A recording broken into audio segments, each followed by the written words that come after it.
এই যুবকদেরকে নিয়েই কিন্তু আমার পথ চলা। সেই ছাত্রদল ঢাকা বিশ্ববিদ্যালয় থেকে শুরু করে রাজপথে থাকা, ছাত্রদলকে নিয়ে কাজ করা, ছাত্র সমাজকে তথা ডাকসুকে নিয়ে কাজ করা, এরশাদ বিরোধী আন্দোলনে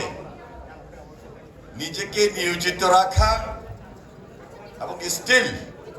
ধারাবাহিকভাবে এই সর্বশেষ জুলাই আন্দোলনে ছাত্রদের সঙ্গে, যুবকদের সঙ্গে